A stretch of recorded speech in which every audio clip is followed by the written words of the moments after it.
ഇന്നലെയും ഇന്നുമായിട്ട് കണ്ണൂർ ടൗണിൽ താവക്കര ഭാഗത്ത് ഇന്നലെ താവക്കര ഭാഗത്തായിരുന്നു താവക്കര ബസ് സ്റ്റാൻഡിൻ്റെ ഭാഗത്തായിരുന്നു ബസ് സ്റ്റാൻഡ് സർക്കിളിൻ്റെ ഭാഗത്തായിട്ടാണ് ഒരു നായയുടെ ആക്രമണം ഉണ്ടായത്. അത് 52 പേരെയോ മറ്റോ ആ നായ കടിച്ചിട്ടുണ്ടായിരുന്നു. അപ്പോൾ സംഭവം എന്ന് വെച്ചാൽ ഇന്ന് അതിൻ്റെ CCTV ആ ഫുട്ടേജ് ഞാൻ കണ്ടു. അതെന്ന് വെച്ചാൽ വെറുതെ നിൽക്കുന്നവരെ പോയിട്ട് കടിച്ചിട്ട് ഓടുന്നവരാണ്. ഒരു പിന്നെ എന്താ പറയണ്ടേ, ഇതുവരെ അങ്ങനെ കണ്ടിട്ടില്ല.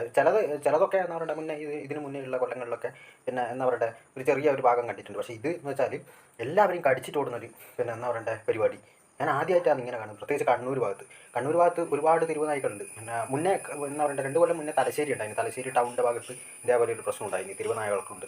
അപ്പോൾ സംഭവം എന്ന് വെച്ചാൽ കോർപ്പറേഷൻകാർ നല്ലപോലെ കണ്ണടച്ചിട്ടുണ്ട്. കാരണം എന്ന് വെച്ചാൽ ഇവർ ഒരു ആക്ഷനും എടുക്കുന്നില്ല. ഇതേപോലെയുള്ള നായ്ക്കൾ കടിച്ചിട്ട് ഓടുന്നതാണെങ്കിൽ ഒന്നിക്കലും പേ ഉണ്ടാവാൻ ചാൻസ് കൂടുതലാണ്. കാരണം അത് കടിച്ചിട്ട് ഇന്നലെ കടിച്ച നായ ചത്തുപോയിട്ടുണ്ട്. അതായത് ഇവരെയൊക്കെ കടിച്ച് കഴിഞ്ഞിട്ട് ഈ നായ ചത്തിട്ടാണ് പിന്നെ കണ്ടത്. അപ്പോൾ സംഭവം എന്ന് വെച്ചാൽ ഇതേപോലെ കടിക്കുന്ന നായ്ക്കളെയല്ല ഈ മൃഗസംരക്ഷണ വകുപ്പ് എടുത്ത് കൊണ്ടുവന്നു, വലയിലാക്കിയിട്ട് കൊണ്ടുവന്നു.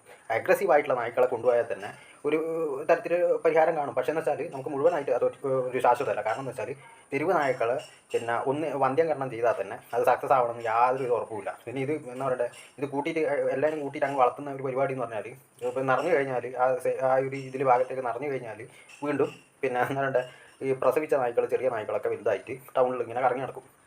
പക്ഷേ സംഭവം എന്ന് വെച്ചാൽ ഇവിടെ ആൾക്കാർക്ക് നടന്നുകൊണ്ടേ ഇപ്പോൾ എന്താ പറയുക ജോലി ആവശ്യത്തിനായാലും മറ്റു വല്ല എമർജൻസി ആവശ്യത്തിനായാലും എന്തെങ്കിലും ആവശ്യത്തിനായിട്ട് ആൾക്കാർ പോകുന്നില്ലേ.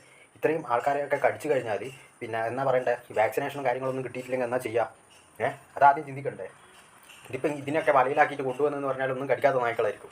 പക്ഷേ അത് അങ്ങനെയല്ല ഞാൻ പറയുന്നത് വെച്ചാൽ ഈ പിന്നെ കടിക്കുന്ന നായ്ക്കളെ ഒന്നും പിടിക്കുന്നില്ല.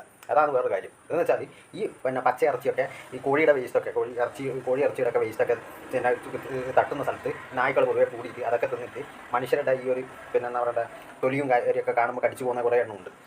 അത് അഗ്രസീവ് ആകുന്നത് അതാണ്. പച്ച ഇറച്ചി എന്നുകൊണ്ടാണ് ഈ നായ്ക്കളൊക്കെ അഗ്രസീവ് ആകുന്നത്, ഭയങ്കരമായിട്ട് അഗ്രസീവ് ആകുന്നത്. നാടൻ നായൊക്കെ അഗ്രസീവ് ആയാൽ പിന്നെ പിടിച്ചാൽ കിട്ടാതെ അത്രയും പറയണ്ട അത് ആ ഒരു ശൂര്യം ഉണ്ടാവും. പക്ഷേ ഇത് സംഭവം എന്ന് വെച്ചാൽ ഈ കടിച്ച നായ ചത്തുപോകുന്നതാണ് സംശയിക്കേണ്ടത്. കാരണം വിഷബാധ ഉണ്ടോ എന്നുള്ളത് എല്ലാവർക്കും ചികിത്സ കിട്ടിയിട്ടില്ലെങ്കിലുള്ള അവസ്ഥയാണ് ഞാൻ പറയുന്നത്.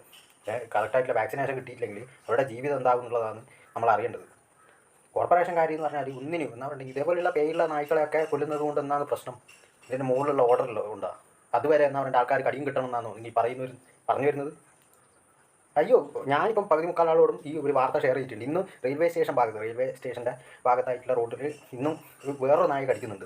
എനിക്ക് മനസ്സിലാവാത്തൊരു കാര്യം എന്ന് വെച്ചാൽ ഇത് ഇവരോടൊക്കെ ആരോ പറഞ്ഞ പോലെ ഇന്നത്തെ ദിവസം നീ കടിക്കണം, പിന്നെ ഇന്നലെ നീ കടിച്ചിന് ഇനി ഇന്ന് നീ കടിക്കണം എന്നുള്ള എന്താണെന്നുള്ള മനസ്സിലാവുന്നില്ല. ചുരുക്കി പറഞ്ഞാൽ അവിടെ തെരുവ് നായ്ക്കളെ ഒറ്റയൊന്നും ഉണ്ടാവാൻ പാടില്ല. കുട്ടികളെയും പിന്നെ വയസ്സായവരെയും എന്താ പറയുക ഇങ്ങനെ കടിച്ചിട്ട് ഒരാൾക്കും ചികിത്സ കിട്ടാണ്ടായാലും എന്നാ ചെയ്യുക? ഞാൻ റിപ്പീറ്റ് ചെയ്ത് പറയുന്നതാണ്, അവർക്കുള്ള ചികിത്സ കിട്ടിയിട്ടില്ലെങ്കിൽ എന്നാ ചെയ്യുക എന്നുള്ളത്.